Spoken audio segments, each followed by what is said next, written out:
Thank you very much on that, Mr. Chair, members of the committee. And the final one is SB 410. I know it is late in the day. This is legislation that the General Assembly has been wrestling with in one form or another for more than a decade.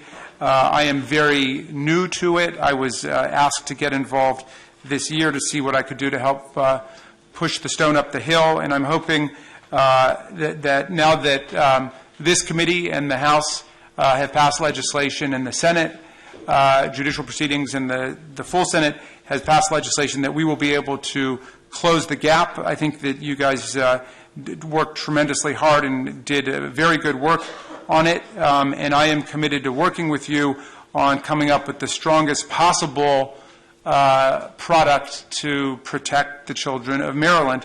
What we ended up with, Mr. Chairman, was a bill that essentially expanded the definition of a person in a position of authority under the fourth-degree sexual offense statute by removing the requirement that the person be a full-time permanent employee. So we essentially extended it to part-time employees and to temporary employees as well. But we made, big progress, and I know that you guys have done great work, and I'm just committed to working with you in terms of coming together with something that everybody can agree on. Questions? Okay, questions? Yes, Delegate. Could you talk about just quickly one of the issues that we've dealt with a couple times here, as we've dealt with this issue over the last couple sessions, has been the issue of contracting and contractors. Can you talk about a little bit about that? Well, under the legislation as we have it, contract employees would be covered as we see it. I think that it was unintentional that independent contractors slipped out, and I think that that would be perfectly consistent with what the Senate wanted to do. And the main point is that we don't want people who are in our schools, who are in a position of authority over our kids, who control their grades, who control their college recommendations, who are role models to them, who occupy a position of significance in their life. We don't want those people taking advantage of our kids, and it's just an absolute destruction of their proper role. Right. So I would agree that we would go to independent contractors. Another thing is the question of coaches. I think that it had been our contemplation that coaches were included, and that the including was meant, the phrase including with the litany of other examples afterwards was meant to be illustrative and non-exhaustive. And but if we can spell that out, I think that, again, that's perfectly consistent with what the Senate's contemplation was. Thank you.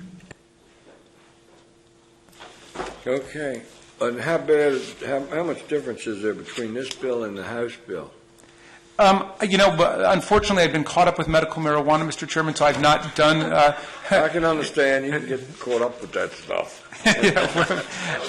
I was just kidding. No, actually, I was drafted to do that because I come from a family of people with respiratory ailments, and I have never put anything in my lungs other than oxygen, I hope, because we all have asthma and stuff like that. So I'm terrified of putting anything in. So other people didn't want to come up front, and I was happy to do it. But in any event, Mr. Chairman, I've not done a meticulous cross-referencing of the two bills, and I'm happy to sit down on offline with whomever from your committee to work it out. All right. Well, yeah, we'll try to get the thing worked out. Terrific. Who else is here to testify on that bill? Please come forward. Good afternoon, Mr. Chairman, Madam Vice Chair, Lisa Jordan with the Maryland Coalition Against Sexual Assault. We are here in support of Senate Bill 460. We prefer the House bill and hope that you will conform the Senate bill to the House bill, or at least come as close as possible, and look forward to moving something this year. Thank you, sir. Yes, Ellen Mugman. I'm here on my behalf, but I'm also a member of the Coalition to Protect Maryland's Children. They are also in support of conforming SB 460 to your bill. HB 781. We like what you did better than the senators did, and we hope that we can conform all that. We particularly are concerned with sports and recreational facilities. The senator mentioned coaches, but we are concerned about coaches outside of the school.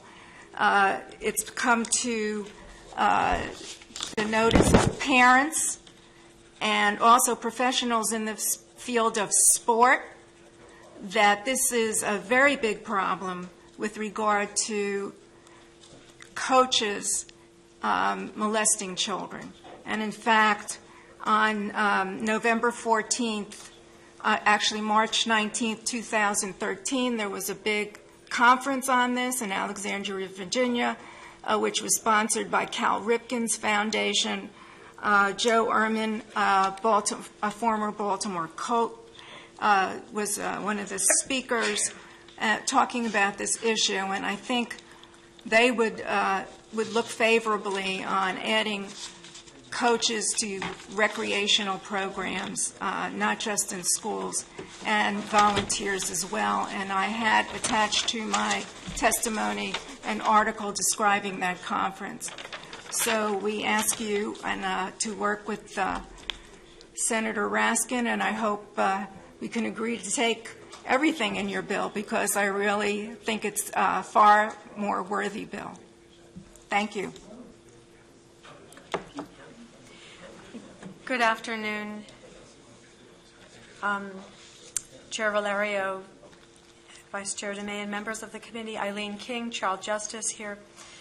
I want to say that I really commend the committee for passing favorably HB 781. That really is a fine bill, and we stand completely behind it. And also want to urge the committee to conform SB 460 to 781. It's really troubling to us, the whole sort of how volunteers could actually fall out of what is sort of right and proper for a person in authority to be able to relationships they can actually have with 16 and 17-year-old kids.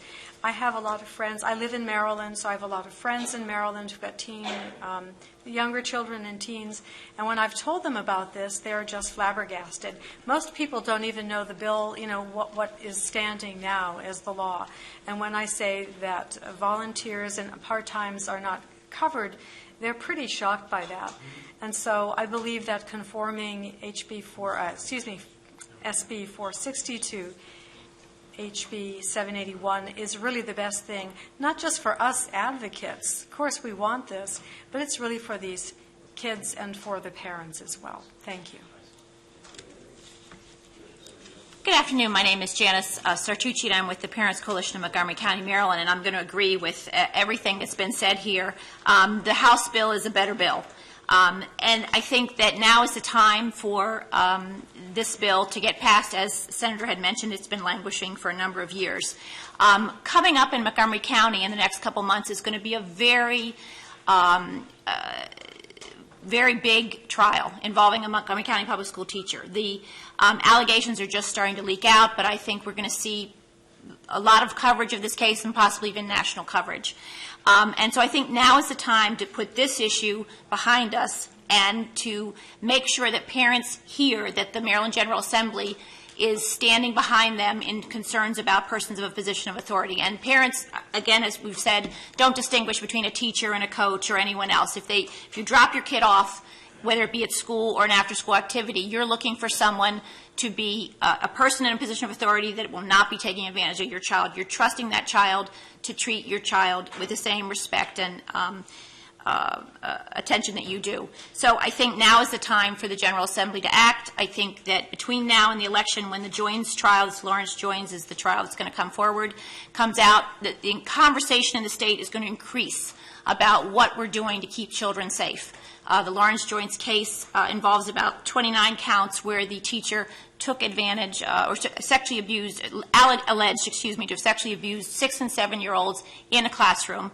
And those interactions were videotaped, allegedly, and turned into pornographic videos that were circulated around the world. So, this is going to be a topical issue after the legislature finishes up this year, and so I think now is the time to take this particular issue, put it to bed, satisfy parents that you're looking out for anyone who's in a position of authority that comes in contact with their kid, whether it be teacher, full-time, part-time, volunteer, or coach. Thank you. Yes, Delegate Aurora.